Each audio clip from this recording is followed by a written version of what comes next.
So what the game coming up between Ohio State and Michigan, you can make an argument that this is the biggest game of Jim Harbaugh's career. This is a football game that, Michigan fans have criticized Jim Harbaugh from. Excuse me. This is a game that Michigan fans have criticized Jim Harbaugh from for years, right? Jim Harbaugh he's put some phenomenal football teams that Michigan has had.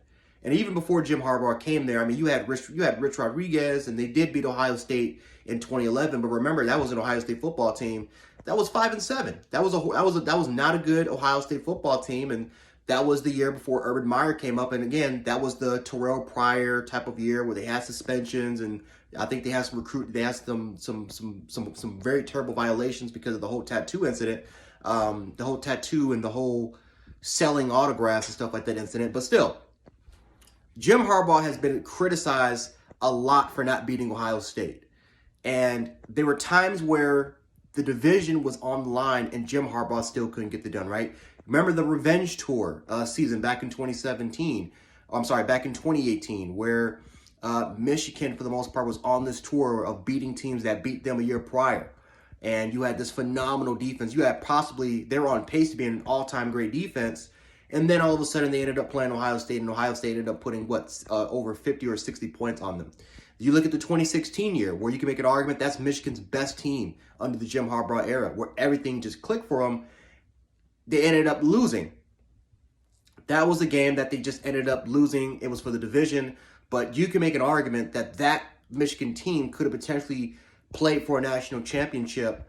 Because I honestly felt like Michigan was the better team that season, but you failed to get the job done there, right? Even your first season, where you had an opportunity to establish something to give this team some type of hope, and you ended up getting the doors blown off of you by Ohio State in your first season.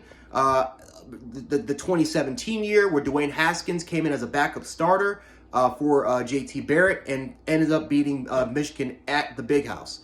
So Michigan has had plenty of opportunities to win this game, and they have failed to do it. And some of these games have been close, and some of those games have also been blowouts. So the question is now that this game is for the division, right? It's for the division to go into the Big Ten championship. And in my opinion, whoever wins this game is going to win the Big Ten conference and is going to the college football playoff. So can Michigan do it? That's the question. One of the biggest criticisms for the reason why that Michigan has lost is because of their offense, right? Their offense is like any sort of identity, right? Jim Harbaugh is a guy that, in a way, really revolutionized the game for the NFL, right? Of bringing these spread concepts and bringing these RPO, these read option RPO type of concepts with Alex Smith and Colin Kaepernick. And then he goes back to Michigan, and he goes back to running this pro-style, old-school type of mentality football to Michigan, which they had a lot of success. But obviously, it's not beating Ohio State, which is more of a spread-you-out type of football team. So now that, obviously, for this particular season, that I think Josh Gaddis is Michigan's offensive coordinator. I could be wrong about that. But whoever their offensive coordinator is, they have leaned more towards a spread you out type of style of football, but they've also gone back to that classic run the football pro style, including more pro style concepts into your offense. They've just modernized the offense a little bit more. And it's not like, Michigan's throwing for 3,000 or 4,000. It's not like he's on a CJ Stroud or Brendan Armstrong, or Carson Strong, Bryce Young type of pace of passing yards and passing touchdowns, but it's been efficient enough. The question is that good enough to beat Ohio State? Is it good enough? Their identity to run the football is still there. They just can throw the football a little bit more. Do they have better playmakers than Ohio State? Absolutely not. Do they have a better offensive line than Ohio State? In my opinion, no, but it's close there. Do they have a better defense? And that's the question right here, because Ohio State's defense has played a lot better since that Oregon game, right? Even though, again, they gave some big games where they gave up a lot of points, I think people are not really looking into the context of things. Ohio State's defense has played a lot better. Remember, this is a very young defense. A very, very young defense, which is going to be a lot better going into next year than how it is going to be for this particular year, right? Ohio State has done a much better job of rushing the passer. No, they don't have one or two guys that can rush the passer like Michigan, right? With Ajogba and Aiden Hutchinson. which is by far their two best pass rushers, and two of those guys could very well end up being first-round NFL draft picks.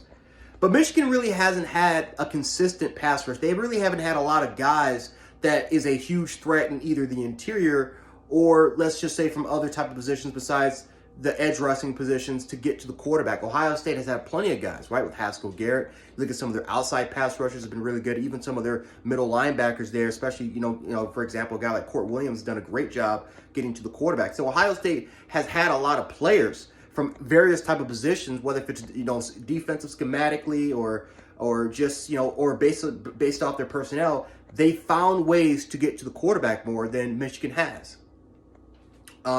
I think another thing, too, that you got to consider is Ohio State's run defense is gotten way better compared to how it is. Michigan has the 30th ranked defense right now in the nation. They have the 30th ranked defense right now in college football. They're giving up over, I think, 120 to 130 yards per game, while Ohio State is allowing less than that. And you really got to take that into consideration, because what can Ohio State do better? They have a much more balanced approach. They can throw all over you, and they can run all over you if they have to.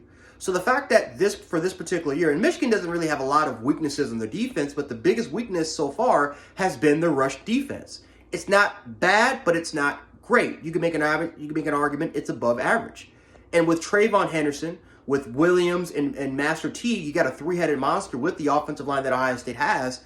I would not be surprised at all if Ohio State establishes more of a run game against Michigan. Now, does Jim Harbaugh know the weakness of this team? Does he expect Ohio State to run the ball a little bit more frequently? And is that playing into Jim Harbaugh's hands? Because ultimately what Jim Harbaugh and Michigan, what they've been trying to do for the last 7 to 8 years is that they've been trying to slow down the pace. They've had such a hard-ass time of slowing Ohio State's pace down that it's become a big criticism by Michigan fans that this elite defense that Jim Harbaugh has had, it does not work on Ohio State.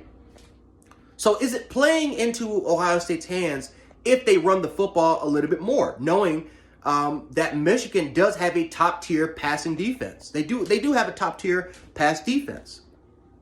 Or will Ohio State just have a balanced approach where they can just throw it on you, they can run it on you, and it's nothing you can do about it? Right? C.J. Stroud had over he's quickly becoming one of the best quarterbacks in college football, especially after his 430-yard performance. I will say, though, that Michigan State does have the worst passing defense in the nation, so that's something to take into account. But C.J. Stroud has been nothing but he's been phenomenal all year round. He's been incredible, and a big part of it is because of the three-headed monster between Jackson Smith and Jigba. I was about to say Jameson Williams, he's at Alabama, but Garrett Wilson and Chris Olave.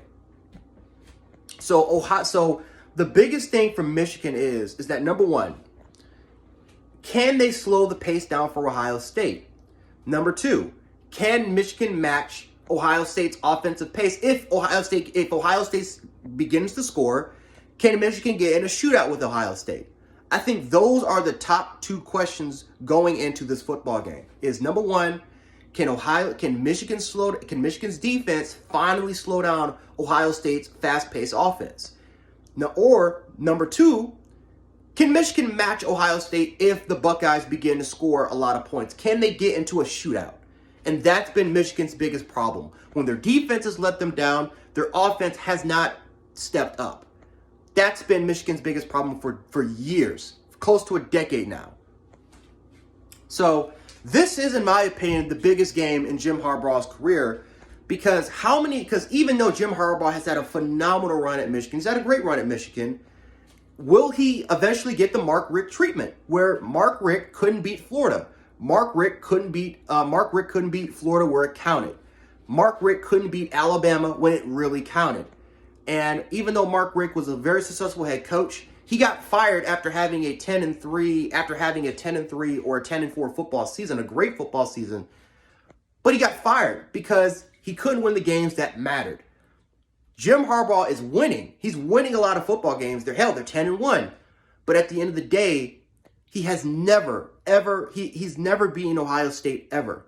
And that is going to be the biggest criticism if he loses another game against Ohio State, this time again for the division and potentially a college football playoff spot. If you can't beat Ohio State now when they're extremely young, when the hell will eventually Jim Harbaugh finally do get a dub? And I just don't think that it might not be possible for probably another 2 or 3 years.